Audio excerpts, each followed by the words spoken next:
I hope you all are happy and safe. और जो है मुझसे बहुत मतलब अभी रिसेंट मतलब 4-5 बंदों ने ये क्वेश्चन किया कि वाई इन्वेस्टमेंट इज़ इम्पोर्टेंट। सो उसी चीज़ को बताने के लिए जो है मैं आज की ये थोड़ी वीडियो जो है रिकॉर्ड कर रहा हूँ। मतलब छोटी होगी, कोई लंबी नहीं होगी। सिर्फ और सिर्फ इस चीज़ को बताने के लिए ये वीडियो रिकॉर्ड कर रहा हूँ कि इन्वेस्टमेंट जो है ना वो क्यों ज़रूरी है। देखिए, इन्वेस्टमेंट हम करते क्यों है, बेसिक ये चीज़ें इसे आपको समझना पड़ेगा। इन्वेस्टमेंट हम करते हैं कि हम जो है वो इन्फ्लेशन को बीट कर पाएँ। इन्फ्लेशन क्या होती है? महंगाई।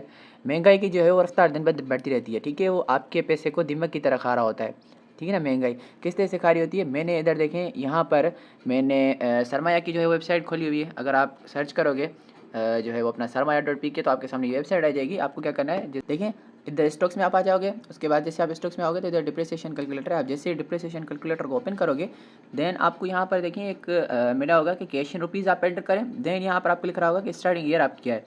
स्टार्टिंग ईयर से लेकर आज की ईयर तक जो भी इन्फ्लेशन में पैसे की जो है वो डिवेल्यूशन हुई है वो ये आपको शो करेगा। मान लें इधर देखें, मैं इधर अभी क्या लिखता हूँ, मैं लिखता हूँ कि मेरे पास मान लें इधर 10,000 रुपीज़ थे, ठीक है? 10,000 रुपीज़ थे। मान लें मेरे पास 10,000 रुपीज़ थे कोई 2008 में, या मैं कहता हूँ कि 2010 ही रहने देते हैं। 2010 में मेरे पास 10,000 रुपीज़ थे। मेरी जो बाइंग पावर थी वो 10,000 रुपये थी। अब हम कैलकुलेट करते हैं और देखते हैं कि यहाँ पर अगर आप देखो, ठीक है, आपको ये शो करा होगा 2011 में मेरे पास नीचे आपको इन्फ्लेशन वैल्यू शो करा होगा 11,192 रुपये, ठीक है, जो मेरे पास थी, ठीक है? मेरे पास इतना अमाउंट था, ठीक है? अब 11,000 मान लें मेरे पास था। तो अब यहाँ पर अगर आप देखो ये आपको इधर शो करा होगा 2023 में मेरे पास मतलब 34,946 रुपये होने चाहिए उसी चीज़ को, सेम चीज़ को बाय करने के लिए जिसकी प्राइस 2010 या 11 में 10,000 रुपये। सो इस तरीके से जो है वो इन्फ्लेशन जो है ना वो हमारे पैसे को डीवैल्यू कर रही होती है, खा रही होती है, ऐसे समझ लें उसको, ठीक है? अब इसका मैं एक दूसरा एग्जांपल आपको बल्कि दे देता हूँ और भी, कि देखें यहाँ से मैं आपको दिखाता हूँ कि आपकी बाइंग पावर कितनी रहती थी, ठीक है? अगर आप कोई चीज़ खरीद रहे हो, ठीक है, अगर आप कोई भी चीज़ मान लें मैं आपको दिखा देता हूँ, जैसे सिंपल मैं आपको समझाता हूँ अभी। अगर आपके पास 10,000 रुपये थे, सिंपल में मैं आपको बता रहा हूँ, 10,000 रुपये मान लें आप चीज़ कोई खरीद रहे थे, उसी सेम चीज़ को अगर आप ख़रीदना चाहते हो 2000, ये 2011 की बात हो रही है, 10,000 रुपये में वो चीज़ 11,000 रुपये खरीद सकते थे। वही चीज़ अगर आप 2023 या 24 में ख़रीदना चाहो तो आपके पास उसको खरीदने के लिए होने चाहिए 34,000 रुपीज़, ठीक है? 34,000 रुपीज़, ये आपको इधर दिख रहा होगा, ठीक है? 34,000 रुपये 34,000 मतलब 34,000 होने चाहिए आपके पास, ठीक है, उसी सेम चीज़ को बाय करने के लिए। इसी तरीके से अगर आप देखो तो मान लें मेरे पास जो है वो 1,00,000 रुपीज़ थे, ठीक है? मान लें मेरे पास थे 1,00,000 रुपीज़, मान लें मेरी सैलरी थी 1,00,000 रुपीज़, ठीक है? 2010 में मेरी सैलरी जो है वो 1,00,000 रुपीज़ थी। 2010 को अगर आप छोड़ूँ, मैं 2012 की बात करूँ, ठीक है? 2012 में मेरे पास 1,00,000 रुपये मेरी सैलरी थी, मैं 1,00,000 रुपये मंथली कमाता था, ठीक है? अब देखिए मैं 1,00,000 रुपये मंथली कमाता था।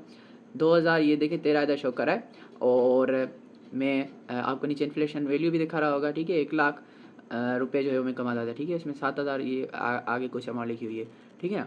तो वो मेरी मंथली सैलरी थी। मान लें आज के दिन अगर मैं अपनी मंथली सैलरी 2,00,000 मतलब यहाँ पर देखें 2,84,638 रुपीज़ अगर आज की मेरी सैलरी है तो मीन्स मैं वो चीज़ जो 1,00,000 रुपये में बाय कर रहा था वो अब मैं 2,84,000 के अराउंड जो है वो मैं बाय करूँगा वही सेम चीज़। अगर मेरी इतनी सैलरी नहीं है तो मैंने इन्फ्लेशन को बीट नहीं किया। इन्फ्लेशन को बीट नहीं किया मीन्स मेरी बाइंग पावर कम हो चुकी है, बड़ी नहीं। समझ रहे हैं ना आप? तो इस तरीके से हम जो है देख सकते हैं कि इन्फ्लेशन जो है किस तरह से हमारे पैसे खाती है।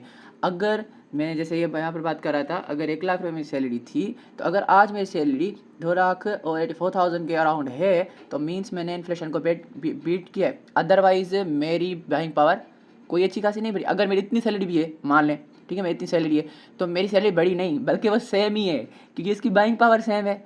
जो चीज़ हम 1,00,000 रुपये में खरीद रहे थे, ठीक है ना, 1,00,000 रुपये में अगर हम खरीद रहे थे तो वो चीज़ 2,00,000 और जो है वो समथिंग में हम हमारी मतलब अगर सैलरी है मतलब 3,00,000 के अराउंड हमारी सैलरी है तो वही सेम चीज़ जो हम 1,00,000 में खरीद रहे हैं वो हमें 3,00,000 रुपये में मिलेगी आज के दिन। और इससे ये मतलब आपको इधर दिख रहा होगा कि हमारी बाइंग पावर बढ़ी नहीं बल्कि सेम टू सेम है, हमारी भी सैलरी बढ़ी नहीं, सेम टू सेम है। इससे कम सैलरी आप उठा रहे हो तो मीन्स कोई फ़ायदा ही नहीं, वही सेम सैलरी आपकी, सैलरी बढ़ी थोड़ी है, क्योंकि इन्फ्लेशन के साथ साथ आपका पैसा भी डिवेल्यू हो रहा है। इसी तरीके से अगर अब आप इसको इससे किस तरीके से आप जो है वो इस इन्फ्लेशन को बीट कर सकते हो। इन्फ्लेशन को बीट करने के लिए फिर आपको एसेट्स में इन्वेस्ट करना पड़ेगा। इन्वेस्टमेंट, फिर इधर इन्वेस्टमेंट टर्म आ जाती है। फिर आप ऐसे एसेट्स में इन्वेस्ट करो, जैसे मान लें और आप इधर जो है वो 2013 में 1 लाख रुपए का मान लें आपने कोई प्लॉट ले लिया, और आज के दिनों से आपने 3 लाख में या 4 लाख में मान लें उसे सेल किया, ठीक है, क्योंकि वो वैल्यू बढ़ी। एसेट की वैल्यू बढ़ती है हमेशा, याद रखें। जो ये फिएट मनी होती है ना, ये पैसा अपनी वैल्यू गिराता है, डीवैल्यूएशन होती है बिकॉज ऑफ इन्फ्लेशन, ठीक है, वो मैंने आपको पहले बताया। तो वो डीवैल्यूएशन होती है, तो इस वजह से इन्वेस्टमेंट ज़रूरी होती है, क्योंकि इन्वेस्टमेंट में जो है वो एसेट जो है वो आपके पैसे को बढ़ा रहा होता है, ठीक है, बढ़ा रहा होता है। और अगर आपने किसी अच्छे एसेट में इन्वेस्ट किया है तो वो जो है वो आपके पैसे को डीवैल्यू होने नहीं देता, ठीक है, अच्छा खासा आपको रिटर्न जो है वो निकाल के देता है, ठीक है। नाउ देखिए, मैं आपको एक सिंपल एग्जांपल देता हूँ। 2010 में, ठीक है, मैं इधर 9 रखता हूँ, फिर उधर 10 दिखाएगा। 2010 में कोई जो है वो 10 लाख रुपए, ठीक है, 10 लाख रुपए में मतलब एग्जांपल दे रहा हूँ आपको। मैंने कोई प्लॉट ख़रीदा था 2010 में, जो मुझे जिसकी प्राइस पड़ी थी 10 लाख रुपए, ठीक है, 10 लाख रुपए मुझे प्राइस पड़ी थी इसकी। अब आज के दिन अगर मैं उस प्लाट को 39 जो है वो लेक्स एंड 46,803 रुपीज़ में सेल करता हूँ, तो मुझे कोई फ़ायदा नहीं हुआ, ठीक है, सिंपल चीज़ है ये, मतलब मुझे कोई फ़ायदा नहीं हुआ। जो चीज़ मैंने 10 लाख रुपए में ख़रीदी, इन्फ्लेशन की वजह से मतलब अगर मैं इसे 40 लाख रुपए में बेचता हूँ तो सेम उसके मतलब उसमें बाइंग पावर जो है ना सेम हुई, मतलब मुझे इस पर कोई प्रॉफिट नहीं हुआ। अब जो कि कोई खुश हो रहा होगा कि जो है वो मैंने इसे 10 लाख में ख़रीदा और आज मैं इसे जो है वो 40 लाख में सेल कर रहा हूँ, ज़्यादा पैसा में सेल कर रहा हूँ, मगर कोई भी जो है वो इसने इन्फ्लेशन को बेंड नहीं करा।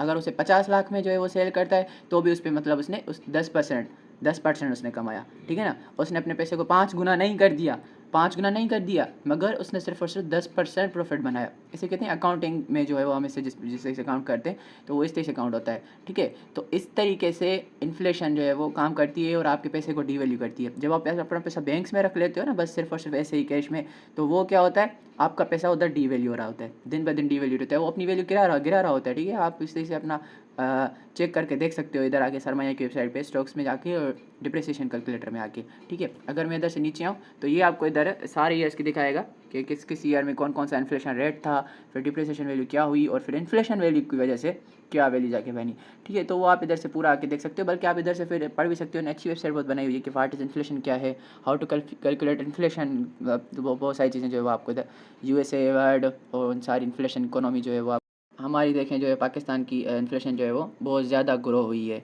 कुछ जो है वो ईयर्स में, आपको पता ही है।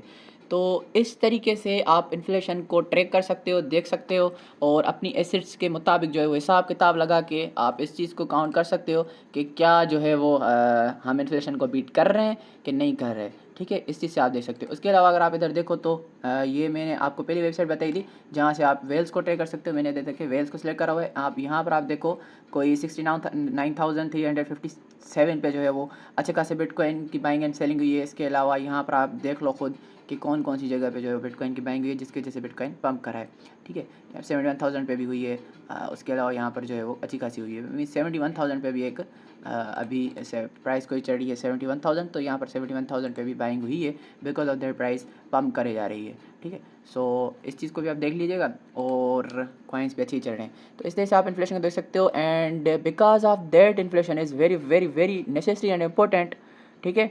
एंड आप हमेशा अपना पैसा ऐसे ऐसे इसमें रखो जो ज़्यादा रिस्की भी ना हो, और मतलब ऐसा ना हो, मतलब वो एक होती है ना कि बस मैं पैसा अपना डबल करूं, तो वो ना करें। अपना थोड़ा हिसाब किताब लगाएं और हिसाब किताब के साथ ही चलें। अपनी लाइफ में थोड़ी अकाउंटिंग शामिल करें, और तभी जो है वो आप इन्फ्लेशन को बीट कर सकते हो। आई hope you all understand very very very well. और अगर कुछ समझ नहीं आया तो आप मुझसे पूछ सकते हो। Thank you, bye bye, Tata.